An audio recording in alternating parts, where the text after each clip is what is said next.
Hey guys, welcome to another speech video. My name is Emily Perry. I'm a speech-language pathologist and I like to put videos on my channel as it pertains to speech-language pathology and motherhood.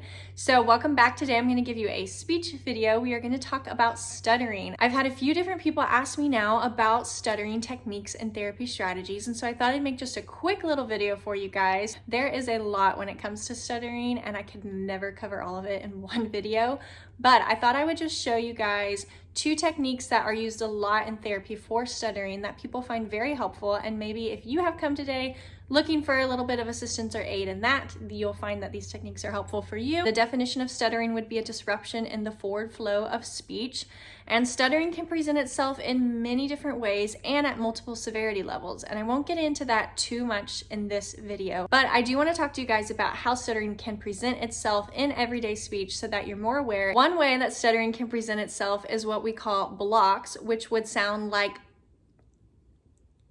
this. So you can see that I had a hard time getting this out. That would be a block at the beginning of my speech. That can be a stuttering event. Another way that stuttering can occur is prolongations. And so that would sound like this, where I hold that TH and you hear that sound prolonged longer than it typically would be said in a word. Another way that stuttering can present itself is in repetitions, and we can see this in part word or whole word. And so that would sound like this if I'm speaking and then I kind of get stuck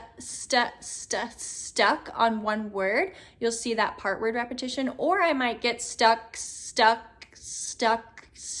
on the whole word, and so that would be whole word repetition. So those are just a few ways that you'll see stuttering events happen, also known as disfluencies. There's kind of a few others that you might see, but those are generally the most that you'll see. And then from there, we kind of would look at which ones are occurring, when they're occurring, how frequent they're occurring, and all of that would kind of tell us the severity of the stuttering event. But for the purposes of this video, we're just gonna stop there when it comes to the defining aspect, and we're gonna jump into two techniques that I just wanted to show you today so that you can be working on them from the start if that's what you've come to this video for. Okay, so the first therapy technique I wanted to teach you is called easy onset, and this is just where we're gonna kind of take that first sound in the first word that we're trying to say, and we're just gonna prolong it, right? Does that sound weird? That sounds weird to say, like we're gonna prolong someone who might be trying to get rid of prolongations, but we're gonna kind of just hold it out a little bit longer than we typically would, because we're just trying to ease our way into that word. And I actually just did it right there on ease. We're trying to ease our way into the word so that it comes out just a little bit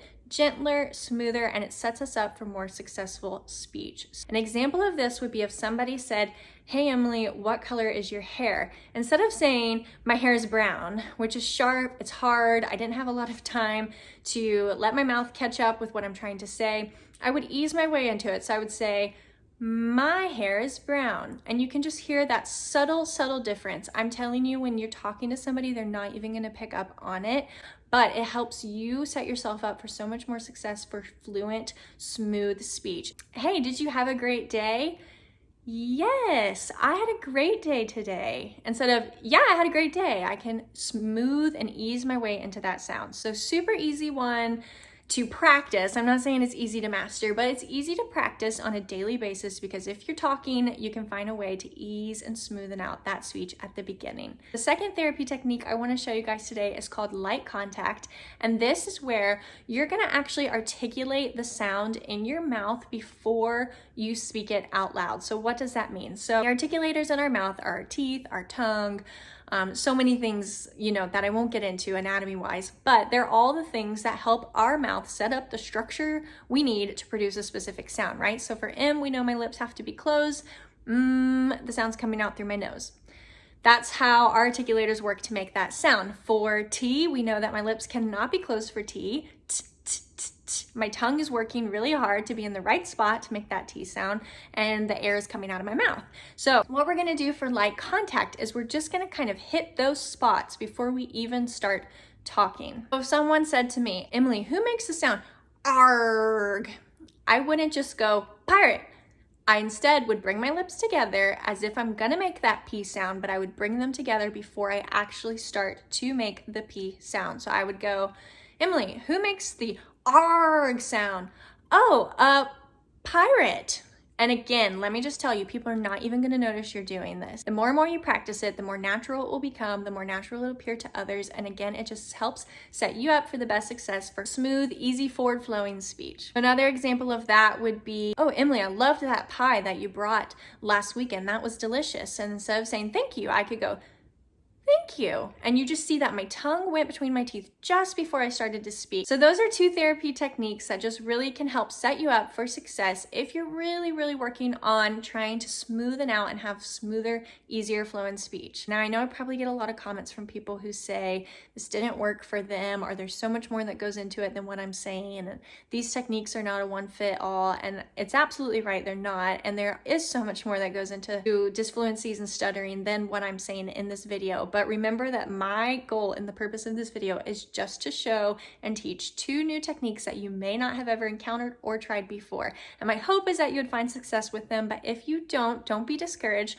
There's so much more that goes into this, and I would really ultimately encourage you to seek out the help of a speech-language pathologist near you so that you could get in-person first of all, so that you could get a one-on-one evaluation to meet your specific goals and needs, and then so you could get in-person treatment. That is going to be your best chance of success. If you're still here, if you've watched this far, I also just want to mention that there is something called neurogenic stuttering, and that is going to be disfluencies in speech post a CVA, a stroke, a traumatic brain injury, things like that. And that is different than just somebody who has not had one of those instances and has stuttering. But if you've had a situation like that and then you form disfluencies, that's a whole different realm. And so I just wanted to make sure that I made that clear as well today. It's like only fitting, you guys, that I in this video include a blooper reel for y'all, because you need to see how many disfluencies I encounter every single time when I'm filming these videos. Enjoy this little snippet here, because I just want you guys to know that nobody's speech is perfect. Nobody's speech is 100% fluent. We all struggle. Sometimes our brain moves faster than our mouth. Sometimes our anxiety gets the best of us. Sometimes we're just not prepared, which happens to me a lot in videos, is that I'm not fully prepared and I have to stop and rethink what I'm trying to say. I don't want anybody to ever feel discouraged by what they're experiencing or going through, and I solely put these videos out to help you achieve your goals. Please don't ever come to my videos and feel like I'm telling you you have to fix these things. These are just me using what I've been taught and trained to try to help you achieve your personal goals or goals for your children or your clients or whomever.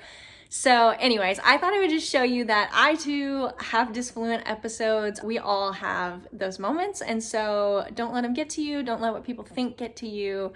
Just enjoy being who you are and working on these things for your own enjoyment, not for anyone else, but for yourself. So thanks guys for tuning into this video. If you liked it and you found it helpful, please give it a thumbs up so that I know. Comment anything. I like critique. I like constructive criticism. Let me know what you might want to hear a video on in the future, and don't forget to subscribe. It means the world to me. You guys have been so kind, and I will catch you guys in my next video. Bye. One way that stuttering can present itself is what we call what you might want to. Someone said to me, Emily, who makes the sound? Articulators, a moment to work together